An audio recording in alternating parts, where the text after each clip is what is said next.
because I'm just that type of person. I wrote down Dominic was hot when he wasn't being confusing. I don't really know if that review made any sense. Honestly, on a good day, I think it could serve us a lot. We love him.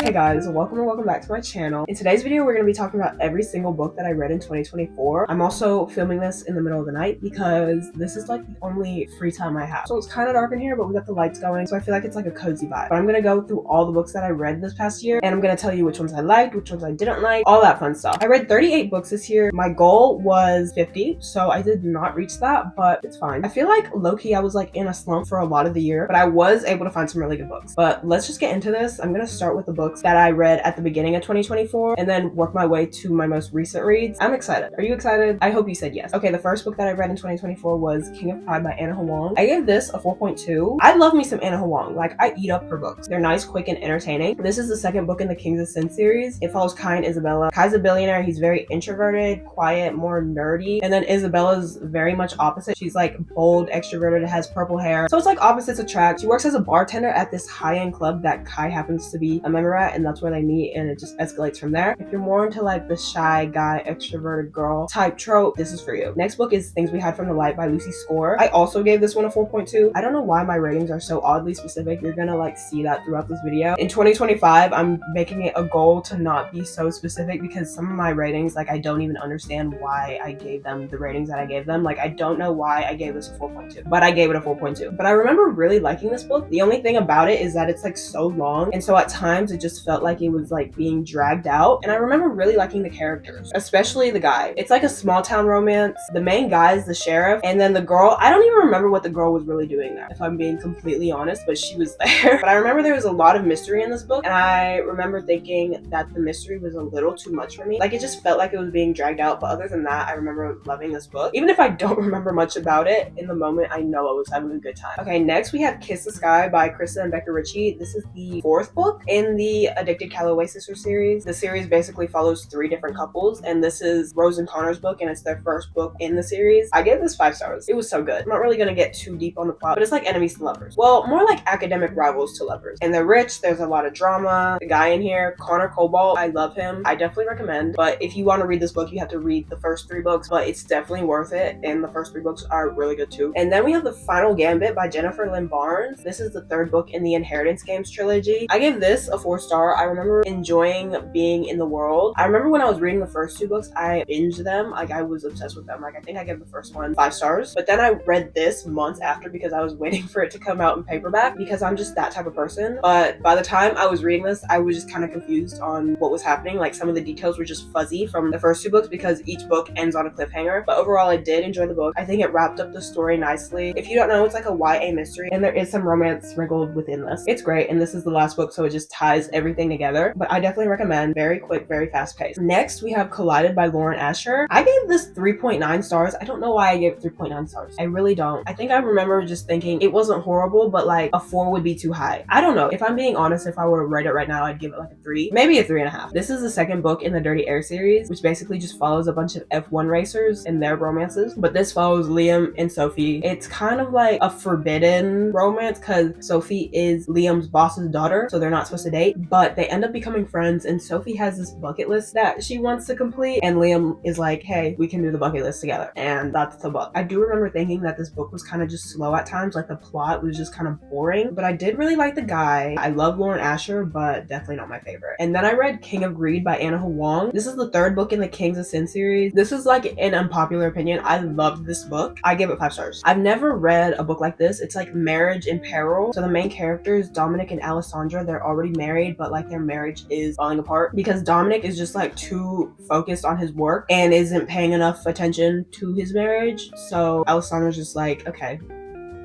no, and basically just leaves him. But then like he grovels so hard, and I love that. I don't know what that says about me, but I love when the guy grovels. It's very entertaining. I don't know why I love this book so much. I feel like nobody likes this book the way I like this book, but like I love this book. Then I read The Roommate by Rosie Danon. I gave this 4 stars. It was really good. Basically, we have Clara and Josh. They end up moving in together, which is like a long story, but they end up moving in together. And what Clara doesn't know is that he's an adult entertainer, and she comes from like a background of money and very pretentious people. And And so this is very much like a shock to her. I did really enjoy this book. I just thought it was like, I don't want to say fluffy because like it was like steamy, but like it was like steamy fluff. It was like one of those mindless reads. So if you're looking for something like that, here you go. And then I read My Dark Romeo. I gave this a 4.4. Once again, oddly specific, but that's what I gave it. But I really enjoyed this book. It was a dark romance. I'm a sucker for a good dark romance. I remember it was like enemies to lovers. Romeo has beef with this guy and he hatches like a revenge plan. And then Dallas, the daughter of the guy Romeo has beef with, ends up in an arranged marriage with Romeo. And that's like all part of Romeo's revenge plan. How? I don't know, but it's a part of his plan. So there's that arranged marriage. There's like forced proximity because they end up moving in together because of this marriage. Very spicy. It gets a little dark, hence My Dark Romeo. But I liked it. Also, can we talk about this cover? Like, that is just so cute. And the pages are just as pretty. You can't even tell, but they are. But yeah, if you like dark romances, I definitely recommend this. Then I read The Cheat Sheet by Sarah Adams, which is a complete 180 from My Dark Romeo. I gave this 4 stars. It's friends to lovers, a closed door romance. Basically, they end up fake dating because the guy is a big time football player. I don't remember if it's for college or like the NFL, but he's a football player. And then the girl, I think she's a dance teacher, but they end up in a fake dating situation because like, I guess something happened and then the PR team was like, you guys should fake date. So yeah, it was cute. Then I read By a Thread by Lucy Score. I gave this 4 stars. It was good. I will say it felt very long. It was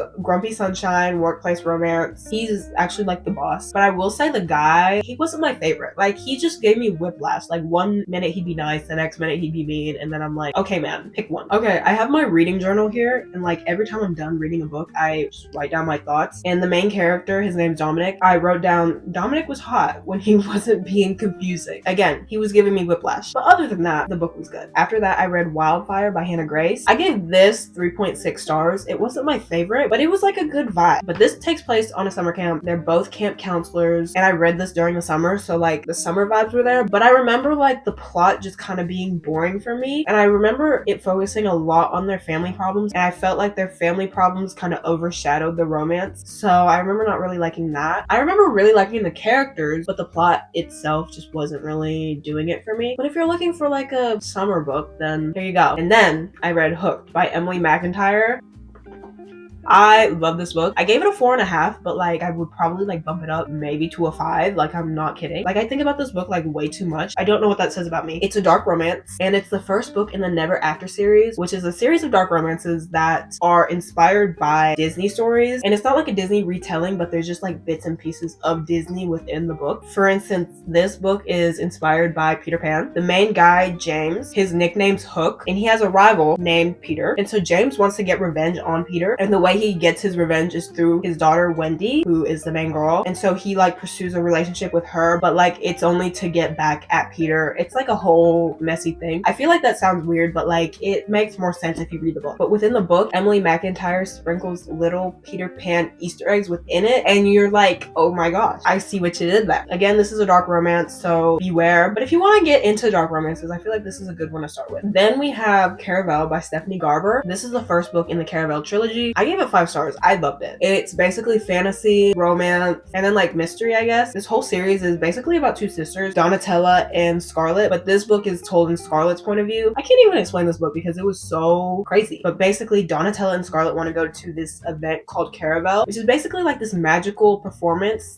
/ game. You can either participate in it or watch it, but if you're participating in it, it's literally crazy. It's literally just a big game and you're competing to win this prize, but it's filled with like riddles and magic and tricks, and you never know what's actually real and what's not. So it's very tricky and it can be dangerous. But basically, Scarlett ends up playing the game and you just kind of see that whole thing. And there's also like romance sprinkled within it. That's kind of the gist of it. It's honestly way deeper than that. Like, I can't explain everything to you, but like that's what this is. And it just felt very magical. I loved it. And then after that, I read Legendary, which is the second book in the series. It basically just continues the first book because that book ends off on a cliffhanger. I give this a 4.5. I really enjoyed it. Not as much as the first one, but I really enjoyed it. But this book is told from Donatella's point of view, and we also see her romance within it, which is really fun. And you get introduced to Jax. So if you know the Once Upon a Broken Heart series, which is the spin-off series to this is where you first meet him. And then I read Part of Your World by Abby Jimenez. I had always heard such good things about Abby Jimenez, and she did not disappoint. I gave this a 4.5. And honestly, looking back on it now, like I would rate it higher. Like, it's borderline 5 stars. But the whole thing was just so cute and adorable. It's like big city girl meets small town guy. The girl is a doctor, but she comes from like a long line of famous doctors, and like she just has certain expectations that her family place on her. And then Daniel's just a small town guy. I think he's like the mayor of his small town, and he also owns a bed and breakfast. I think they like met because her car broke down in the small town, and then they just end up hanging out, falling in love, you know, the usual. But I just remember loving their relationship. The whole thing was just so cute. I definitely recommend. And then I read Wrecked by Lauren Asher. This is the third book in the Dirty Air series. I gave this a 4.6. I really like this book. Again, this whole series follows F1 racers, but I feel like this book was deeper than the other books within the series. It focused a lot on anxiety and trauma. Literally from the beginning, like it was like sort of heavy. Definitely look up trigger warnings for this, because going into this, I was very like blindsided. But yeah, this is really good. Honestly, probably my favorite one in the series. And then I read Finale by Stephanie Garber, which is the last book in the Caravel trilogy. The book before this, Legendary, ends on a cliffhanger, so it just like continues into this book. But this book is told from Donatella and Scarlett's point of view, so you get both of that, which is fun. I gave this a 4.5. I liked it. I liked how everything wrapped up. I very much enjoyed the world, the characters, the writing. I think the only thing that bothered me was just like the ending. Like part of it just didn't make sense to me. But overall, the book was really good, and I definitely recommend this series if you're trying to get into fantasy. And then immediately after that book, I read Once Upon a Broken Heart, because if you don't know, Once Upon a Broken Heart is a spin-off to the Caravel trilogy. I actually started reading this book closer to the beginning of the year. I got like 70 pages in, but then I got on TikTok and like I saw people saying that you should read the Caravel trilogy if you want the full effect of this whole story. So I was like, okay, I gotta read the Caravel trilogy. So I literally dropped this to read that whole series, and I'm glad that I did. I definitely think if you want the whole experience, you need to read all the books. And honestly, there's just like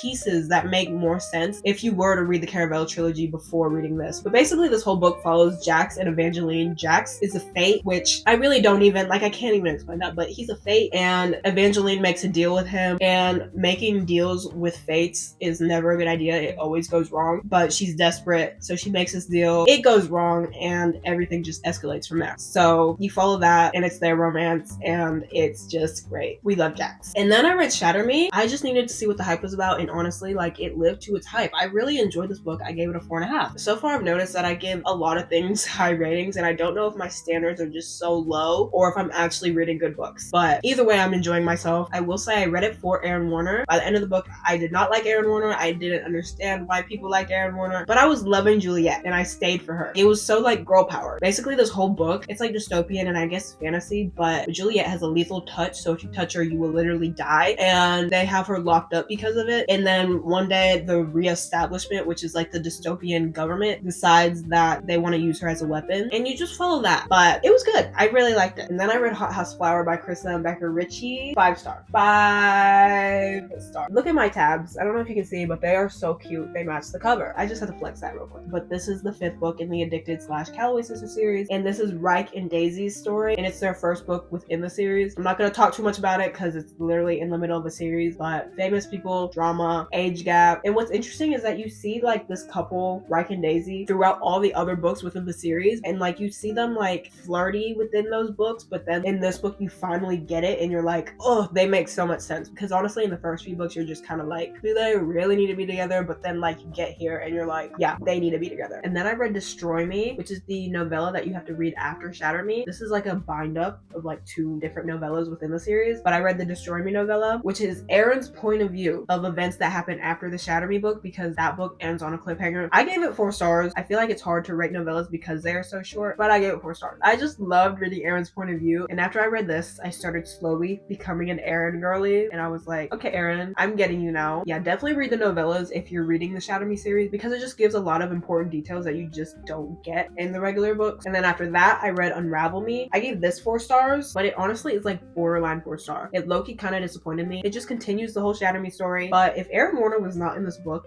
was probably gonna get like a 3 from me. He made the whole book. After this book, I became an official Aaron Warner stan. Then I read Haunting Adeline. I gave this a 3.5, but if you don't know what this is a dark romance. This is like the darkest of the darkest romances out there. It literally is about a girl who falls in love with her stalker. Again, it's a dark romance. But honestly, it's like a lot more than that, which I was not expecting. Like, there's a lot of mystery in it. And the main girl, like, she's trying to figure out this whole murder mystery, and it takes up so much of the plot. Like, I really thought it was just gonna be, like, the romance. No, it's, like, way more than that. And it's so long, and literally this book ends on a cliffhanger. So there's a second book, which I will be reading soon because I need to figure out, like, how it ends. But this whole book was just... interesting. Looking back on it now, I would probably give it like a 3-star. It wasn't like, I'm not mad that I read it, but I definitely thought it was gonna be better. The content in here is very dark. I will say it's not as bad as I expected it to be. Like, I've read like plenty of dark romances before, so I think like that like prepared me for this. So going into it, I thought it was gonna be like so out of this world, jaw-dropping. And don't get me wrong, it was, but like it wasn't as bad as I thought it was gonna be. Like, honestly, like a lot of the stuff that happens in this book you could like read on Wattpad. Definitely don't read this if you've never read any dark romances. And honestly, if you even have read dark romances, I don't know if I would really recommend this, because honestly, like it just wasn't, I don't want to say it wasn't that good, because it was entertaining, but like I read better. Anyways, that's that. This is so random, but next I read Harry Potter and the Order of the Phoenix. This is the 5th book in the Harry Potter series. I gave this a 4-star, and the Order of the Phoenix is my favorite movie, so going into this I was definitely excited. Clearly it is a brick, so I went back and forth between audiobook and then just reading this book. It was a vibe. And then I read The Ballad of Never After, which is the 2nd book in the Once Upon a Broken Heart trilogy. I gave this a 4.7. Honestly, on a good day I think it could serve as a 5. It just continues Once Upon a Broken Heart because that book ended on a cliffhanger. The ending of this book was wild. I love Jax. That's all I have to say. Then we have King of Sloth by Anna Huang. I gave this a 4.5, which is surprising to me because I love Anna Huang, but this book just didn't really do it for me. Like, I don't know. It's about Xavier and Sloane. Xavier is like famous and Sloane is his PR agent person. So they work together, and they have been working together for 3 years, and then all of a sudden they just like have a romance, which I feel like is weird. Like, at the beginning of the book you know that they have been working together for 3 years, but you miss those 3 years. Like,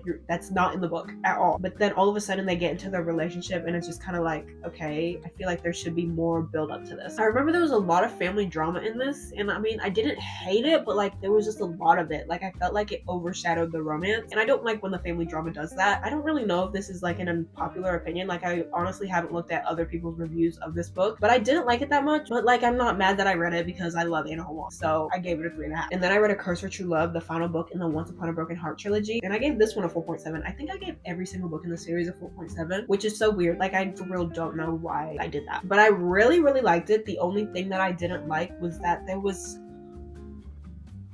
Apollo. That's all I'm gonna say. Like, I don't want to spoil anything, but like that's what I didn't like. If that was in the book, I would probably have given this a 5-star. Yeah, I know that doesn't make any sense, but like if you've read the book, then it does make sense. And then I read Redeemed by Lauren Asher. This is the last book in the Dirty Air series. I gave this a 4.5. It was really good. I feel like this is everybody's favorite. I don't know if it's my favorite. I really liked Wrecked, the 3rd book, but this is a close second. Again, F1 Racers, but this book was very deep. It covered something that I was not expecting at all, and I've never read anything like this in a book, and I think Lauren Asher did a great job writing about it. But yeah, it was interesting seeing everything play out, and the romance was amazing. The epilogue in this book, I loved it. I feel like Lauren Asher writes the best epilogues. Like, you cannot change my mind. It was really good. And then we have Fracture Me. Again, it's in this little bind up, but this is the novella that you're supposed to read after Unravel Me, which is told from Adam's point of view. Yeah, I gave this 3 stars. I do think you need to read it, but like I wasn't that interested. And then I read Ignite Me. I gave this a 4.7. Aaron Warner! Everybody, let's give it up for Aaron Warner. We love him. This was really good. I don't know if I'm gonna continue like reading the Shatter Me series anytime soon, because this book you can technically just stop reading here and everything will make sense, but like there's more books you can read. I'm not really interested in reading any more of these books, but if I do stop here, this is such a great way to end it. It was so good, and it ties everything up really well. Then I read The Paris Apartment by Lucy Foley. This had been on my physical TBR for months, which is not like me at all. Like, I'm usually someone who reads the book as soon as I get it, but I read like probably like 40 pages of this book and I just was not into it, but I picked it back up, and I'm glad that I did because this was actually really good. I gave it a 4-star. I will say the beginning was just very slow, but by the time I like got to the halfway mark, I was eating it up. But basically we have Jess. She goes to stay with her brother who lives in Paris. He has an apartment there, but when she gets there, her brother isn't there, and she doesn't know where he is, and that's like weird. Like, she's like, why wouldn't he be here? He knew that I was coming. And so she's basically just trying to find him, and she's trying to ask all the neighbors, like,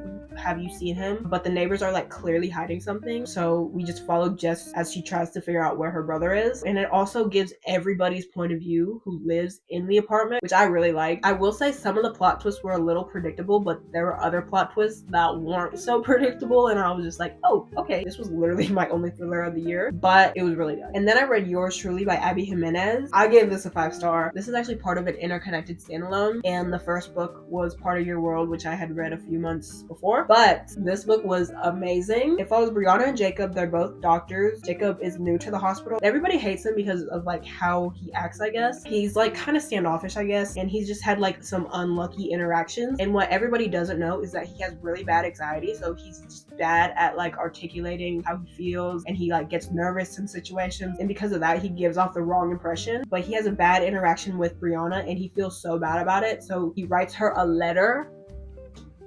And then next thing you know, they're writing letters back and forth to each other, and it's so cute. And there's also fake dating in this book. I just love Jacob. He's probably one of my favorite book boyfriends. Like, I'm not kidding. He was just so cute. And this book for real gave like Grey's Anatomy vibes because it actually took place in the hospital, and I was here for that. But yeah, this was so good. Then we have Flawless by Elsie Silver. I gave this 4.2 stars. This is the first book in the Chestnut Spring series, which is basically just a small town cowboy romance. This book follows Rhett and Summer. Rhett is a professional bull rider, and he's known for like being a bad boy, and he gets into like some big trouble. Like, he's about to lose like all his sponsorships, and then they hire a PR person, Summer, to keep an eye on him, and she ends up moving into the small town, and they like travel together whenever he has to travel just so she can keep an eye on him. Before reading this, I was not into cowboys at all, but after reading this I started to see the appeal, and it was pretty cute. Then I read Bride by Allie Hazelwood. I gave this a 4.5, which honestly surprised me. I didn't think I would like this as much as I did. This is a werewolf vampire romance, which I have never read any sort of paranormal romance like that. Like, I've never even read Twilight, so going into this I really wasn't expecting to like it that much, but I liked it a lot. It's like an arranged marriage situation, and I guess you could call it like a Grumpy Sunshine. There was also like a mystery element to it, so I think that spiced it up a little bit. It was a good little read. I definitely recommend reading it around like fall, Halloween time, because it definitely fits the vibe. Next we have Beautiful World, Where Are You by Sally Rooney. I gave this 3 stars. My goal for reading this book was just to figure out whether or not I like Sally Rooney, because I read Normal People and I loved it. I gave it a 5-star, but then I read Conversations with Friends and I think I gave it a 3-star. So going into this, I was like, I feel like this will help me figure out if I like Sally Rooney or not. But honestly, like, she's a really good author. Like, her writing is phenomenal, and the topics she brings up in her books are very like deep and insightful, and I'm just not like that. I think the reason why I love Normal People so much was because I was able to connect to the characters. I think that's the key to a Sally Rooney book. If you can connect to the characters, then you will love the book. And then this book follows people who are, I don't know, probably like close to 30, so I feel like because of that I just wasn't able to connect that well. But her writing was really good, and it was just very, very deep and insightful. I remember there was a part in here that reminded me of like a class that I'm taking. I'm like in this like philosophy class, and like we just talk about deep stuff, and it literally reminded me of what we were talking about in my philosophy class, and I was literally just like, why do I feel like I'm in class? Like, that's how like deep her writing is, and I'm just not deep like that. I'm an Anna Huang stan. That's how deep I am. Honestly, I can't even like tell you the plot of this book, because like Sally Rooney books really aren't plot, they're just living. But it basically just follows these 2 couples. Honestly, they're not even really couples. Like, they're just people who like each other and hook up occasionally, but you literally just follow their lives. Yeah, I don't really know if that review made any sense. After that, I read Love Light Farms, which is a cute little Christmas romance. I gave this 3.4 stars. It was good, but I've read better. I had never read a holiday romance before because I feel like I just never hear good reviews about them, and they're just like known for being too cheesy. And so this one kind of was, but like, I think it did its job. Like, it gave me the holiday vibes. It gave me a cute little romance, but it wasn't really anything deep, so I didn't really connect to it that much. But basically, it's just fake dating. The girl owns a Christmas tree farm, so like that's where the Christmas comes in. I guess it was good for what it was, but like, I don't want to read any more Christmas romances. Sorry if the angle just like drastically changed. My battery just died, but we are almost done. Next we have Scarred by Emily McIntyre. I gave this a 4.5. This is the second book in the Never After series. Once again, they're dark romances inspired by Disney stories. This one's inspired by The Lion King. So basically we have this royal family, and we have Prince Tristan, who is inspired by Scar, and then we have his brother Michael, who's the king, who's based off of Mufasa. But there's like family beef going on there, and Tristan wants to steal the crown from Michael. But then there is Sarah, who is Michael's soon-to-be wife, who happens to have her own agenda, and she plans on killing like the whole royal family. So yeah, there's that, and somehow Tristan and Sarah end up liking each other, getting together, all that fun stuff. Once again, I love me a good dark romance, and Emily McIntyre knows how to do it. I want to read every single one of her books. books. And then the final book that I read in 2024 was Heartless by Elsie Silver. This book was so good. This is the second book in the Chestnut Spring series. Each book is like about a brother. So the first book was about Rhett. This one's about Cade. He's a grumpy single dad. He's looking for a nanny and he ends up hiring Willa, who's more bold, outgoing, always looking for an adventure. That's the type of girly she is, but she ends up working as the nanny, and then one thing leads to another, and then you have a romance book. This whole book was just so good. Like, I was giggling the whole time. Single dad, grumpy sunshine, age gap, forced proximity because like she's a live-in nanny, cowboys, and some other stuff that I'm not gonna mention. Like, this was just so good, and the kid in here was adorable. He was literally one of my favorite parts of the book. This book was just perfection, and I'm glad I ended the year off with it. But yeah, that is every single book that I read in 2024. I'm excited to see what I'm gonna read in 2025. This year I'm actually gonna try to read 50 books. Will it happen? Honestly, probably not, but you know, it's good to have goals. Anyways, comment down below what your favorite book was that you read this year, or comment what you're excited to read in 2025. This year I definitely want to try to make more bookish videos, so stay tuned for that. I hope you enjoyed. I hope the rest of your day is amazing, and hopefully I'll see you soon. Bye.